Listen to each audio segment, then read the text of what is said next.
जैसा कि आप सभी लोग जानते हैं, आरएएस की 905 पदों की अभ्यर्थना आरपीएससी के पास पहुंच चुकी है और असिस्टेंट प्रोफेसर की 1952 पदों की अभ्यर्थना भी आरपीएससी के पास पहुंच चुकी है। और आज के इस वीडियो को बनाने का उद्देश्य यह है कि एक सोशल मीडिया पर एक भ्रम काफ़ी स्टूडेंट्स के बीच में है कि जब तक पुरानी वैकेंसी पूरी नहीं हो जाती, क्या उससे पहले नई वैकेंसी भी आ सकती है। अगर स्पेसिफिकली मैं बात करूं तो आरएएस 2021 के इंटरव्यू अभी पेंडिंग है। तो कुछ लोग सोशल मीडिया में ये भ्रम फैला रहे हैं कि जब तक पुरानी वैकेंसी पूरी नहीं हो जाती, नई वैकेंसी नहीं आ सकती। और उसी प्रकार से आरपीएससी असिस्टेंट प्रोफेसर में बिजनेस एडमिनिस्ट्रेशन का जो रिजल्ट है वो हाई कोर्ट में पेंडिंग है और उसकी वजह से स्टूडेंट भ्रम में है कि शायद जब तक पुरानी वैकेंसी पूरी नहीं होगी तो तब तक नई वैकेंसी का अनाउंसमेंट आरपीएससी नहीं कर सकती। तो इस संबंध में क्या नियम है? तो सबसे इम्पोर्टेंट चीज़ इसमें यह है कि कुछ स्टूडेंट सोशल मीडिया पे लिख देते हैं और इतना कॉन्फिडेंट के साथ लिखते हैं कि यह आरपीएससी का नियम है, जब तक पुरानी वैकेंसी पूरी नहीं होगी तब तक नई वैकेंसी नहीं आएगी। वो नियम कहाँ है? किसी ने नहीं देखा, आपने सोशल मीडिया पे लिख दिया ये नियम आरपीएससी का है।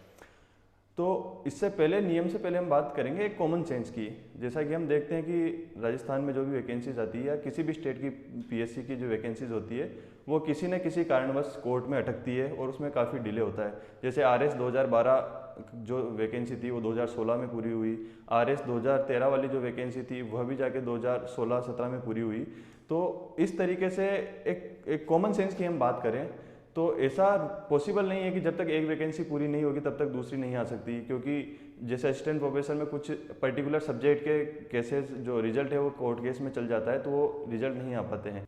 और इसी चीज़ को लेकर के कि जब तक पुरानी वैकेंसी पूरी नहीं हो जाती क्या तब तक नई वैकेंसी नहीं आ सकती आरपीएससी की तरफ से, इसको लेकर एक स्टूडेंट ने आरटीआई फाइल की थी आरपीएससी में, जो उसने स्पेसिफिकली असिस्टेंट प्रोफेसर एग्जाम के लिए फाइल की थी, जिसमें उसने पूछा था कि जब तक आरपीएससी असिस्टेंट प्रोफेसर की पुरानी वैकेंसी पूरी नहीं हो जाती तो तब तक क्या ऐसा कोई नियम है कि नई वैकेंसी अनाउंस नहीं हो सकती। तो उसके जवाब में आरपीएससी ने कहा है कि ऐसा कोई नियम नहीं है कि जब तक पुरानी वैकेंसी पूरी नहीं हो जाती तब तक नई वैकेंसी आप अनाउंस नहीं कर सकते। आरपीएससी जब चाहे तब वैकेंसी अनाउंस कर सकती है और इसका पुरानी वैकेंसी से कोई लेना देना नहीं है। जैसा कि आरएएस के 2021 के इंटरव्यू अभी पेंडिंग है तो इसका अर्थ ये कतई नहीं है कि जब तक इंटरव्यू नहीं होंगे तब तक नई वैकेंसी नहीं आएगी।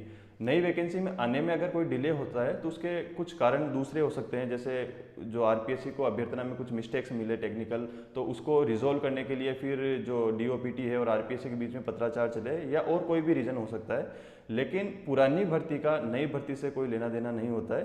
पुरानी भर्ती अगर पूरी नहीं हो उससे पहले भी आरपीएससी नया नोटिफिकेशन निकाल सकती है। तो साथियों, आप सभी लोग मन लगाकर अपनी तैयारी कीजिए।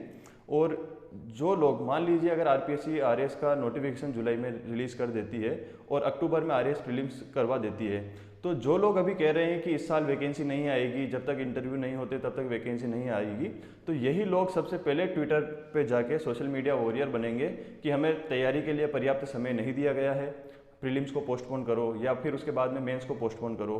क्योंकि किसी भी एग्जाम में अगर हम बात करें, जैसे आरएएस 2021 की हम बात करें तो 2000 स्टूडेंट इंटरव्यू दे रहे हैं और मोटे तौर पर हम देखें 10 से 12 हज़ार स्टूडेंट होंगे जो सीरियस होकर उन्होंने इसके लिए तैयारी की है। लेकिन जो मेजोरिटी ऑफ जनता है, जो 3,90,000 लोग एग्जाम में अपियर हो रहे हैं, उनमें से आधे से ज़्यादा केवल फॉर्म भरते हैं और कोई तैयारी नहीं करते। तो वो जो नॉन सीरियस स्टूडेंट होते हैं उनकी जो संख्या है वो काफ़ी ज़्यादा होती है किसी भी एग्जाम में। तो यही लोग बाद में प्रेशर बनाते हैं एग्जाम को पोस्टपोन होने के लिए। तो आप सभी लोग इस भ्रम में ना पड़ के अपनी तैयारी निरंतर रूप से करते रहें। अगर एग्ज़ाम जल्दी हो जाता है तो आप अपने 3 साल बर्बाद कर दोगे और इसके लिए आप खुद जिम्मेदार होंगे। इसलिए मन लगाकर आप अपनी तैयारी कीजिए और सोशल मीडिया की अफवाहों से आप दूर रहिए। Thank you.